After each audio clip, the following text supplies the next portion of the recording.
নমস্কার বন্ধুরা, সনাতন মোটিভেশন চ্যানেলে আপনাদের সবাইকে স্বাগত। বন্ধুরা, পাপমোচনী একাদশী ব্রত কবে পালন করতে হবে? 14ই মার্চ শনিবার নাকি 15ই মার্চ রবিবার? আজকের এই ভিডিওতে আমরা পাপমোচনী একাদশীর সময়সূচি, একাদশীর পারণ মন্ত্র, সংকল্প মন্ত্র ও একাদশীর ব্রত কথা শ্রবণ করব। চৈত্র মাসের কৃষ্ণপক্ষের একাদশী হলো পাপমোচনী একাদশী। যে ব্যক্তি নিষ্ঠা সহকারে পাপমোচনী একাদশী ব্রত পালন করেন তাদের পূর্বকৃত সমস্ত পাপ ক্ষয়প্রাপ্ত হয়। অর্থাৎ নিষ্ঠা সহকারে এই একাদশী ব্রত পালন করলে শ্রীহরির কৃপায় তার সকল পাপ বিনষ্ট হয় এবং বিষ্ণুলোক প্রাপ্ত হয়। তাছাড়া যে ব্যক্তি এই ব্রত কথা পাঠ ও শ্রবণ করেন তিনি সহস্র গোদানের ফল লাভ করেন। এই বছর অর্থাৎ 2026 বা 1432 বঙ্গাব্দে পাপমোচনী একাদশীর পূর্ণাঙ্গ সময়সূচি। একাদশী তিথি শুরু হবে বাংলাদেশে 14ই মার্চ সকাল 8:40 এবং তিথি সমাপ্ত হবে 15ই মার্চ সকাল 9:46 এবং ভারতে তিথি শুরু হবে 14ই মার্চ সকাল 8:10 এবং তিথি সমাপ্ত হবে 15ই মার্চ সকাল 9:16। একাদশী ব্রত পালন করতে হবে ভারত ও বাংলাদেশে 15ই মার্চ 30শে ফাল্গুন রবিবার। একাদশীর দিন ভোরে অর্থাৎ ব্রহ্ম মুহূর্তে শয্যা ত্যাগ করে স্নান সেরে শুচিশুদ্ধ হয়ে শ্রীহরির মঙ্গল আরতিতে অংশগ্রহণ করতে হয়। শ্রীহরির পাদপদ্মে প্রার্থনা করতে হয়, হে শ্রীকৃষ্ণ, আজ যেন এই মঙ্গলময় পবিত্র একাদশী সুন্দরভাবে পালন করতে পারি, আপনি আমাকে কৃপা করুন। ভগবান শ্রীকৃষ্ণের সম্মুখে অবশ্যই সংকল্প মন্ত্র পাঠ করতে হয়। একাদশীর সংকল্প মন্ত্রটি হল ওং একাদশম নিরাহার স্থিতহম অপরেহনি ভোক্ষ্যামি পুণ্ডরিকাক্ষ শরণম মে ভবাচ্যুত। অর্থাৎ, হে পুণ্ডরিকাক্ষ, হে অচ্যুত, একাদশীর দিন উপবাস থেকে এই ব্রত পালনের উদ্দেশ্যে আমি আপনার শরণাপন্ন হচ্ছি। একাদশীর ঠিক পরদিন অর্থাৎ 16ই মার্চ সোমবার একাদশীর পারণ সম্পন্ন করতে হবে। ভারতে 5:45 থেকে 8:09 মধ্যে এবং বাংলাদেশে 6:07 থেকে 8:31 মধ্যে পারণ সম্পন্ন করতে হবে।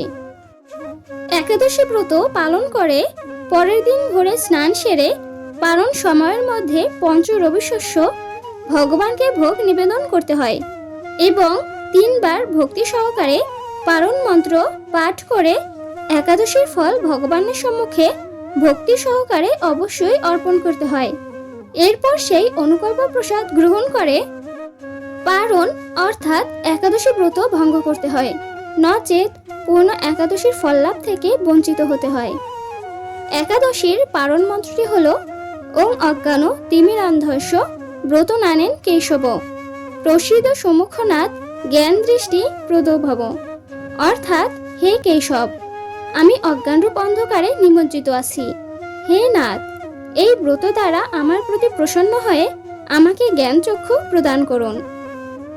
একাদশী ব্রত পালনের প্রকৃত উদ্দেশ্য কেবল উপবাস করা নয়, নিরন্তর শ্রী ভগবানের স্মরণ মনন ও শ্রবণ কীর্তনের মাধ্যমে একাদশীর দিন অতিবাহিত করতে হয়। শ্রী প্রভুপাদ ভক্তদের এই দিন 25 মালা বা যথেষ্ট সময় পেলে আরও বেশি জপ করার নির্দেশ দিয়েছেন।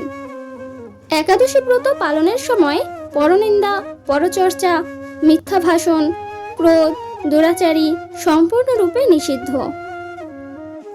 এবারে আমরা শ্রবণ করব পাপমোচনী একাদশীর ব্রত কথা। তবে ভিডিওটি শুরু করার আগে আপনি যদি এই চ্যানেলের নতুন দর্শক হয়ে থাকেন তাহলে এখনই চ্যানেলটিকে সাবস্ক্রাইব করুন। তাহলে শুরু করা যাক পাপমোচনী একাদশীর ব্রত কথা। জয় শ্রীকৃষ্ণ, রাধে রাধে। যুধিষ্ঠির মহারাজ ভগবান শ্রীকৃষ্ণকে অনুরোধ করলেন, হে অচ্যুত, হে ভক্ত বৎসর, চৈত্র মাসের কৃষ্ণপক্ষের একাদশীর নাম কি? এই একাদশীর মাহাত্ম্যই বা কি? কৃপা করে আমায় বলুন, আমি তা জানতে অতি উৎসাহী। ভগবান শ্রীকৃষ্ণ বললেন, হে ধর্মরাজ যুধিষ্ঠির, আপনি ধর্ম বিষয়ক প্রশ্ন করেছেন। এই একাদশী সকল সুখের আধার, সিদ্ধি প্রদানকারী ও পরম মঙ্গলময়। সমস্ত পাপ থেকে নিস্তার বা মোচন করে বলে এই পবিত্র একাদশী তিথি পাপমোচনী নামে প্রসিদ্ধ। রাজা মান্ধাতা একবার লোমশ মুনিকে এই একাদশীর কথা জিজ্ঞাসা করেছিলেন। তার বর্ণিত সেই বিচিত্র উপাখ্যানটি আপনার কাছে বলছি, আপনি মনোযোগ দিয়ে তা শ্রবণ করুন। প্রাচীনকালে অতি মনোরম চৈত্ররথ পুষ্প উদ্যানে মুনিগণ বহু বছর ধরে তপস্যা করতেন। এক সময় মেধাবী নামে এক ঋষিকুমার সেখানে তপস্যা করছিলেন। মঞ্জুঘোষা নামে এক সুন্দরী অপ্সরা তাকে বশীভূত করতে চাইল, কিন্তু ঋষির অভিশাপের ভয়ে সে আশ্রমের 2 মাইল দূরে অবস্থান করতে লাগলো। বীণা বাজিয়ে মধুর স্বরে সে গান করত। একদিন মঞ্জুঘোষা মেধাবীকে দেখে কামবাণে পীড়িতা হয়ে পড়ে। এদিকে ঋষি মেধাবীও অপ্সরার অনুপম সৌন্দর্য দেখে মুগ্ধ হন। তখন সেই অপ্সরা মুনিকে নানা হাবভাব ও কটাক্ষ দ্বারা বশীভূত করে। ক্রমে কাম পরবশ মুনি সাধন ভজন বিসর্জন দিয়ে তার আরাধ্য দেবকে বিস্তৃত হন। এইভাবে অপ্সরার সাথে কামক্রিয়ায় মুনির বহু বছর অতিক্রান্ত হলো। মুনিকে আচার ভ্রষ্ট দেখে সেই অপ্সরা দেবলোকে ফিরে যেতে মনস্থ করল। একদিন মঞ্জুঘোষা মেধাবী মুনিকে বলতে লাগলো, হে প্রভু, এখন আমাকে নিজ গৃহে ফিরে যাবার অনুমতি প্রদান করুন। কিন্তু মেধাবী বললেন, হে সুন্দরী, তুমি তো এখন সন্ধ্যাকালে আমার কাছে এসেছো, প্রাতঃকাল পর্যন্ত আমার কাছে থেকে যাও। মুনির কথা শুনে অভিশাপ ভয়ে সেই অপ্সরা আরো কয়েক বছর তার সাথে বাস করলো। এইভাবে বহু বছর অর্থাৎ 55 বছর 9 মাস 7 দিন অতিবাহিত হলো। দীর্ঘকাল অপ্সরার সহবাসে থাকলেও মেধাবীর কাছে তা অর্ধরাত্রি বলে মনে হলো। মঞ্জুঘোষা পুনরায় নিজ স্থানে গমনের প্রার্থনা জানালে মুনি বললেন, এখন প্রাতঃকাল, যতক্ষণ পর্যন্ত আমি সন্ধ্যা বন্দনা না সমাপ্ত করি ততক্ষণ পর্যন্ত তুমি এখানে থাকো। মুনির কথা শুনে ঈষৎ হেসে মঞ্জুঘোষা তাকে বলল, হে মুনিবর, আমার সহবাসে আপনার যে কত বছর অতিবাহিত হয়েছে তা একবার বিচার করে দেখুন। এই কথা শুনে মুনি স্থির হয়ে চিন্তা করে দেখলেন যে তার 56 বছর অতিবাহিত হয়ে গেছে এবং সে তার আরাধ্য দেবকে এই সময়কালে ভুলে গেছে। সে পথভ্রষ্ট হয়েছে কেবল এই নারীর জন্য।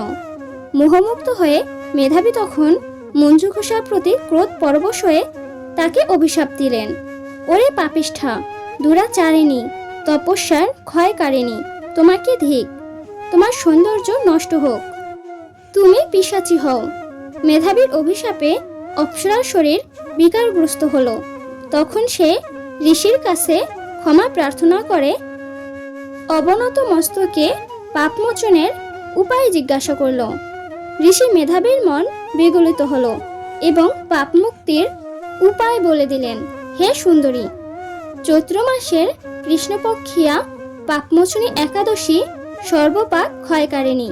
সেই ব্রত পালনে তোমার পিশাচত্ব দূর হবে। পিতার আশ্রমে ফিরে অনুতপ্ত মেধাবী আকুতি জানালেন, হে পিতা, এক অপ্সরার সঙ্গদোষে আমি পথভ্রষ্ট হয়ে মহাপাপ করেছি। এর প্রায়শ্চিত্তের উপায় কি তা কৃপা করে আমায় বলুন। উত্তরে চ্যবনমুনি অভয় দিয়ে বললেন, চৈত্র মাসের কৃষ্ণপক্ষিয়া পাপমোচনী একাদশী ব্রতের প্রভাবে তোমার সমস্ত পাপ দূরীভূত হবে। পিতার উপদেশ মতো মেধাবী ঋষি সেই ব্রত পরম ভক্তি ও নিষ্ঠা সহকারে পালন করল। ব্রতের পুণ্য ফলে তার সমস্ত পাপ ভস্মীভূত হলো এবং তিনি পুনরায় তপস্যার ফল লাভ করল। মঞ্জুঘোষাও এই ব্রত পালনের সুকীর্তির ফলে পিশাচত্ব থেকে মুক্ত হয়ে দিব্য দেহে স্বর্গে গমন করল। ভগবান শ্রীকৃষ্ণ যুধিষ্ঠির মহারাজের মাধ্যমে সকলের উদ্দেশ্যে বললেন, হে রাজন, এই পাপমোচনী একাদশী যে ব্যক্তি নিষ্ঠা সহকারে পালন করেন তাদের পূর্বকৃত সমস্ত পাপ ক্ষয়প্রাপ্ত হয়। তাছাড়াও এই ব্রতকথা পাঠ ও শ্রবণে সহস্র দানের ফল লাভ হয়। আশা করছি দর্শক বন্ধুরা ব্রতকথাটি শ্রবণ করে আপনাদের ভালো লেগেছে। ভিডিওটি ভালো লাগলে অবশ্যই একটি লাইক করবেন এবং আপনি যদি এই চ্যানেলের নতুন দর্শক হয়ে থাকেন তাহলে এখনই চ্যানেলটিকে সাবস্ক্রাইব করুন। হরে কৃষ্ণ। ধন্যবাদ।